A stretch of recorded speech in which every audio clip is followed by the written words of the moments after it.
ini kan kami ada tugas dari PGP, Pendidikan Guru Penggerak, terkait pengambilan keputusan seorang pemimpin. Mungkin langsung saja ya Pak Rudi ke pertanyaannya. Ini Pak Rudi, sebagai seorang kepala sekolah kan tentunya sering dibenturkan dengan sebuah masalah atau sebuah kasus.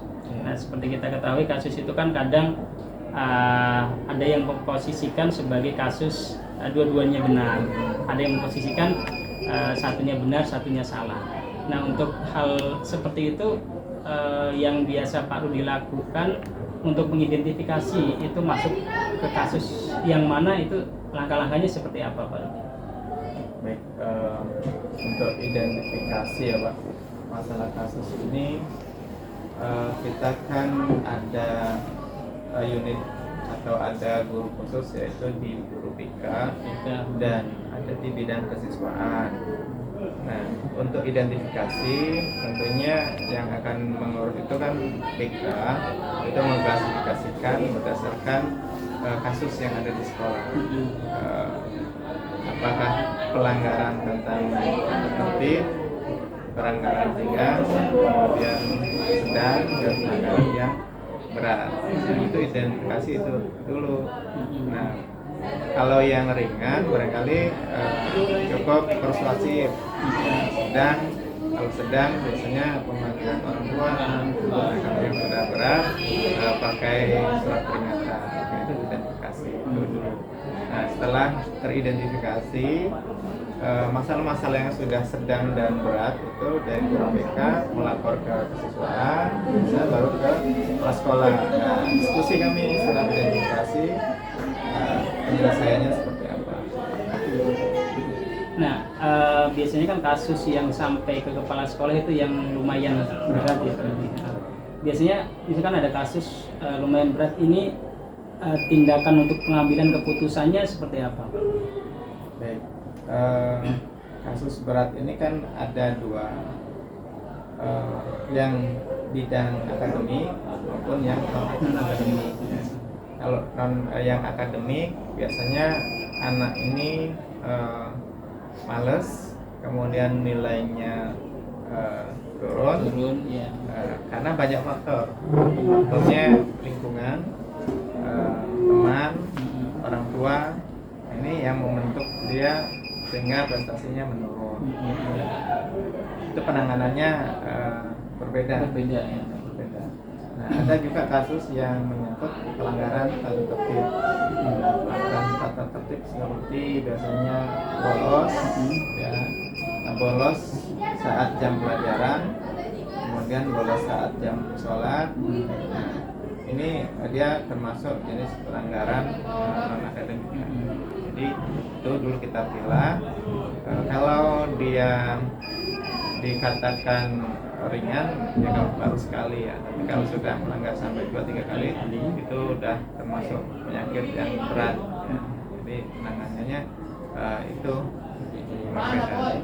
Terus misalkan kasus berat, misalkan nanti Pak Rudi bisa mengambil contoh kasusnya apa yang sudah pernah, langkah prosedur penyelesaiannya seperti apa Pak yang Pak Rudi ambil? Tadi kan ada dua nih, ada yang akademik dan non akademik. Ya, misalnya kasih contoh yang berat, yang akademik ya, contohnya akademik. Akademik ini, contoh anak ini bisa tidak naik kelas karena akademiknya menurun.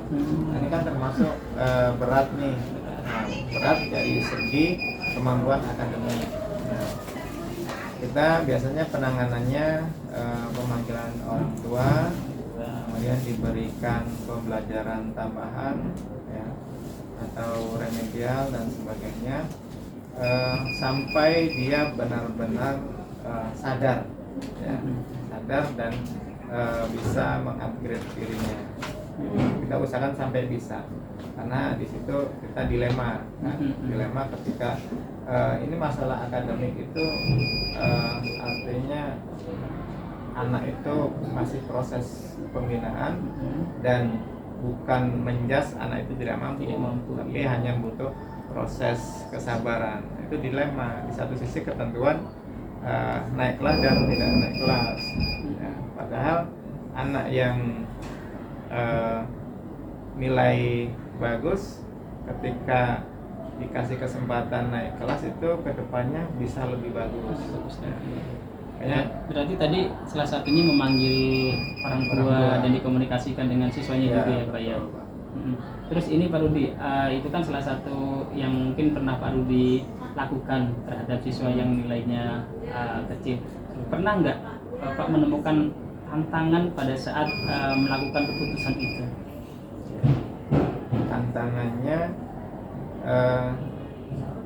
atau kendalanya gitu ya? Kendalanya biasanya orang tua yang sibuk. Biasanya anak itu tergantung bagaimana orang tua. Ketika anaknya bermasalah, orang tuanya biasanya itu ada dua macam, yang kerjanya jauh, sibuknya kerja, atau orang tuanya broken. Jadi berimbas ke anaknya. Sehingga orang tua susah dihubungi, susah untuk hadir di sekolah. Yang hadir pun kadang-kadang pamannya atau neneknya. Berarti tantangannya dari orang tua. Kalau dari internal ada nggak tantangan atau kendala yang membuat masalah tidak selesai dari internal sekolah sini? Untuk masalah internal dia kadang-kadang pergaulan dengan teman ya, yang mungkin dia secara akademiknya mampu ya. Sehingga dengan dia belajar sedikit tapi dia sudah bisa bisa menguasai gitu. Tapi ada anak yang butuh belajar lama baru bisa menguasai. Dia ikut-ikutan dengan anak yang mungkin kemampuan kecerdasannya lebih, dia ikut belajarnya malas, suka jalan, suka kumpul-kumpul. Padahal kemampuannya berbeda ya Pak Rudi ya. Gitu. Selanjutnya ini Pak Rudi, pada saat menjadi kepala sekolah kan banyak masalah, terutama masalah tentang siswa. Ada tidak jadwal khusus dari Pak Rudi yang dialokasikan untuk memikirkan masalah-masalah itu dan penyelesaiannya Pak? Jadi kami dengan kesiswaan dan Dika hampir setiap pagi. Yang pertama kami mengalokasikan waktu setiap pagi untuk pencegahan kami keliling, dan ketika pagi itu kami biasanya ada luang waktu ketika kesiswaan kita diskusi untuk menyelesaikan masalah. Itu jika ada masalah. Cuma kalau tidak ada masalah kita cukup pengawasan keliling. Tapi setiap hari kita alokasi. Oke, kalau di selanjutnya ini pada saat penyelesaian masalah tersebut ada nggak faktor-faktor yang membuat Pak Rudi jadi mudah untuk menyelesaikan masalah itu, atau faktor yang mendukung terselesainya masalah tersebut? Untuk faktor pendukung yang pasti kerjasama ya, birokrasi, struktur organisasi di sekolah itu jalan. Dari wali kelas strukturnya paham, kemudian kerjasama dengan BK jika ada masalah, kemudian BK melakukan kesiswaan langsung menindaklanjuti laporan ke sekolah, kemudian di konferensi masing-masing penanggung jawab ini, kemudian kita undang orang tua atau kita komunikasikan dengan orang tua. Artinya yang membuat mudah itu sistemnya sudah jalan, semua pihak itu sudah melaksanakan tugasnya masing-masing. Sudah tersistem ya Pak ya. Iya. Terima kasih Pak Rudi. Ini mungkin pertanyaan yang terakhir. Dari beberapa kasus yang Pak Rudi pernah tangani terkait siswa atau orang tua, kira-kira ada nggak Pak Rudi satu kasus yang memang membuat Pak Rudi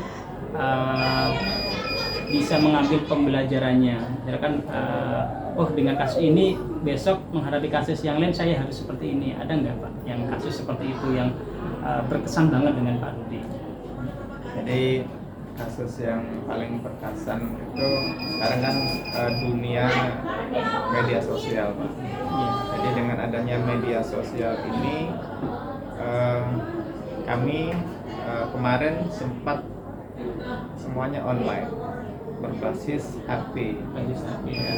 Jadi dengan berbasis HP yang kami dulu itu memang menekankan tidak menggunakan HP, sekarang sudah semuanya harus menggunakan HP.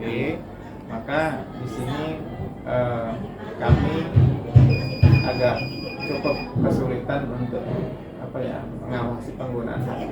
Oleh karena itu dengan kejadian kemarin sempat menggunakan HP yang digunakan dengan yang kurang baik, ya, janjian dengan teman, mengajak nongkrong dan membolos melalui HP. Nah, ini pembelajaran bagi kami bahwa seandainya tidak diperlukan maka kami akan larang HP. Tapi kalaupun itu harus dibawa untuk kegiatan pembelajaran, itu harus dibawa kendali wali kelas dan guru mata pelajaran tersebut ya. Oke, mungkin itu Pak Rudi, terima kasih banyak waktunya. Semoga Pak Rudi sehat selalu dan sukses. Amin. Terima kasih Pak Rudi. Assalamualaikum. Waalaikumsalam. Assalamualaikum Pak Joko. Waalaikumsalam. Mohon maaf ini mengganggu waktunya Pak. Ini ini ada tugas dari pendidikan guru penggerak Pak Joko terkait tentang pengambilan keputusan seorang pemimpin. Mungkin bisa langsung saja Pak Joko ya, saya sampaikan pertanyaan-pertanyaannya. Yang pertama Pak Joko, Pak Joko kan sebagai seorang pemimpin tentunya beberapa kali menemui sebuah masalah yang harus diambil keputusannya. Nah, selama ini Pak Joko bagaimana cara mengidentifikasi kasus-kasus tersebut? Apakah kasus itu masuk ke dalam dilema etika atau masuk ke dalam bujukan moral? Karena kan kita tahu kalau dilema etika itu kan berbenturan antara yang benar dan yang benar, sedangkan bujukan moral itu kan ada yang benar terus ada yang salahnya. Cara identifikasinya seperti apa Pak Joko? Jadi tadi terima kasih untuk masalah kasus di tempat kita di sekolah. Dan Bapak juga ikut terlibat ya sebagai wali kelas. Tentunya kita kan akan data dulu dari awal. Sebelum kita eksekusi bahasa begitu ya, menentukan mana yang salah yang benar, apakah memang itu dua-duanya benar. Tentunya kita cari data dulu dari mengenai kejadiannya seperti apa. Kita kan ada wali kelas, kita kan semua ada wali kelas supaya data itu lengkap. Jadi kita nggak salah menentukan. Kemudian setelah dengan wali kelas, kita akan cross check juga ke orang tua.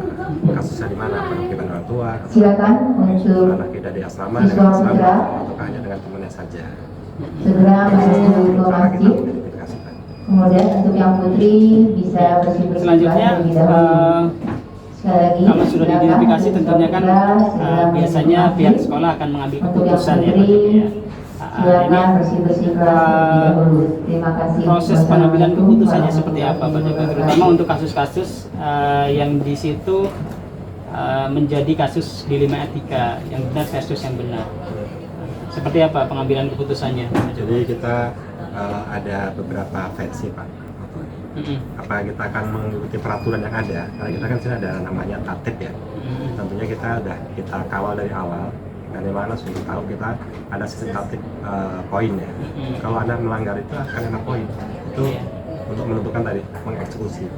Dengan poin tadi kita tidak akan kesalahan lagi. Setelah kita dari awal kita poinnya berapa tanahnya berapa. Di ujungnya sampai ada SP1, SP2 dan seterusnya.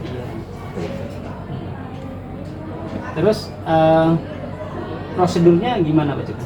Cara pengambil keputusan yang dilema etika tadi, prosedur yang dilakukan biasanya seperti apa dari awal sampai selesai kasusnya? Ya, jadi untuk pengambilan keputusan, tentunya kan tadi setelah kita mendapatkan data dan sudah lengkap, kita akan cross-check kembali apakah memang anak ini benar-benar ada kesalahan ataukah memang sebenarnya dia itu sebenarnya kejadian itu sebenarnya menurut dia benar dan memang itu sesuai dengan peraturan, kan benar yang menurut tadi ya. Nah, itu mungkin akan berbeda dengan kalau memang setelah kita dapat data memang ada yang salah, kemudian akan kita lebih enak lagi ya kita berlakukan tadi poin tadi jelas kamu kena poin sekian. Nah jelas itu ada tatipnya seperti apa.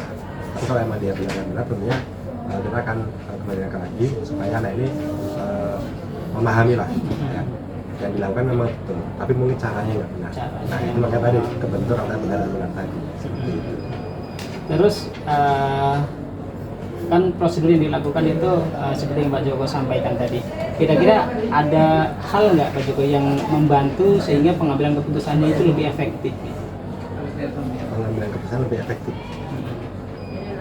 Efektif doang apa? Mungkin karena kan ini kan benar dengan benar ya Pak Joko ya. Mungkin bisa lebih tepat waktunya atau efektif dari segi sekolah gitu, dari sudut pandang sekolahnya. Ini efektif karena kan kalau tidak diambil keputusannya biasanya akan berlarut-larut. Betul. Ya, jadi memang setelah kita mendapatkan informasi ya bahasanya kan kita dari permainan kita cross check antara siswa yang terlibat siapa, apakah dengan siswa, apakah dengan guru, apakah dengan orang lain. Kemudian kita setelah data itu dapat lengkap dan kita mungkin tidak memandang waktu lagi ya, artinya bukan harus di jam sekolah, kalau itu harus segera. Jadi kalau itu sesuatu yang harus dikerjakan, harus diselesaikan, harus selesai supaya kita segera. Pernah nggak Pak Joko kan dalam pengambilan keputusan itu ada tantangan-tantangan khusus atau rintangan-rintangan dalam mengambil keputusan?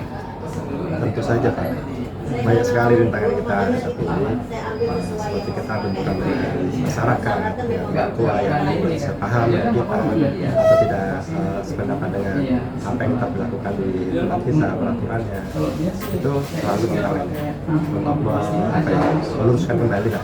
Karena mungkin orang tua kadang lupa dengan yang sudah ditangani siswa kita, atau mungkin suatu saat anak kita berhubungan dengan masyarakat sekitar kita.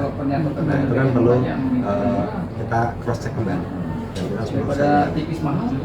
Tapi berkaitan dengan orang tua dan masyarakat ya. Oke, selanjutnya ini Pak Joko, pada saat menemui kasus itu Pak Joko ada jadwal khusus nggak yang apa namanya ditentukan, misalkan untuk menangani kasus ini ada jadwal atau ada peluangan waktu khusus gitu atau diluangkan waktu khusus juga? Kalau memang itu sudah tarafnya ya, jadi mungkin tarafnya ya. Jadi memang kasus-kasus itu tidak harus sampai ke pimpinan. Ada yang dia sudah di wali kelas, ada yang dengan guru BK, ada yang hanya guru BK wali kelas dengan kesiswaan. Tidak harus semuanya sampai ke pimpinan.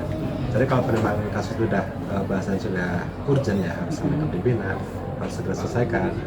Ya kita harus segera meluangkan waktunya, ya segera dieksekusi lah bahasanya begitu lah. Daripada berlarut ya. Terus selama pengalaman Pak Joko menangani sebuah kasus, ada nggak faktor-faktor yang membuat kasus itu mudah ditangani gitu, faktor-faktor yang mempermudah penanganan kasus itu? Banyak faktor Pak. Jadi dari tadi misalnya dengan orang tua, kadang tingkat pendidikan orang tua juga menentukan untuk diajak kerjasama. Iya. Ya, termasuk masyarakat juga. Karena masyarakat kita kan ada bahasa orang kan ini masyarakat orang-orang terminal begitulah ya. Orang-orang jalanan dan orang ini kan deskripsi orang kan beda-beda. Nah, itu juga kan berbeda. Nah, memang kalau kita semakin tinggi bahasanya mungkin kita pendidikan seseorang lebih mudah kita ajak kerjasama. Ngobrolnya pun mudah. Oke, mungkin ini yang terakhir Pak Joko Ya, terkait penyelesaian kasus kan Pak Joko udah berapa kali menemukan kasus yang seperti itu. Ada nggak sebuah kasus yang kira-kira menurut Pak Joko bisa diambil ibrohnya atau diambil apa namanya nilai-nilainya, oh ini ternyata seperti ini dan bisa dipakai untuk penanganan kasus ke depannya? Jadi ada satu kasus karena itu orang tua datang ya, orang tua merasa kesulitan apa gimana ya mengikuti gaya anaknya. Iya. Jadi kita anggap sebagai kasus. Jadi waktu itu kita setelah selesai lab, ternyata anak ini benar-benar rasanya berlipat lah ya, dan pengen merubah diri. Kebetulan memang dia itu dengan orang tua tinggal satu orang saja. Ternyata ibunya kewalahan di sini karena sangat mengenai diri dia gitu. Nah ternyata kegiatan kita ini bisa membangun untuk siswa untuk nilai agamanya itu bagus gitu. Sampai dia menerapkan itu benar-benar sampai orang tua kewalahan. Contohnya saja misalnya dia harus waktu salat diajak bangun pagi, sholat tahajud, ternyata di rumah dipraktekkan betul sampai ibunya datang sini tuh mengeluh dan kewalahan. Saya ini kok kayak gini apa gitu. Saya senang tapi saya sendiri karena dia mungkin single parent dan kerjaannya juga sangat larut, mungkin itu yang sulit untuk waktunya. Tapi setelah kita ajak ngobrol arahnya kemana, ya itu tadi yang ternyata ibu tadi. Ternyata itu bisa kita ajak waktu sampai hati-hati. Jadi cross check antara anak dan orang tua supaya klop lah. Oke, terima kasih Pak Joko. Mohon maaf ini sudah mengganggu waktunya. Semoga di kasus-kasus seterusnya akan lebih bagus lagi ya. Terima kasih Pak Joko. Ya, sukses BP.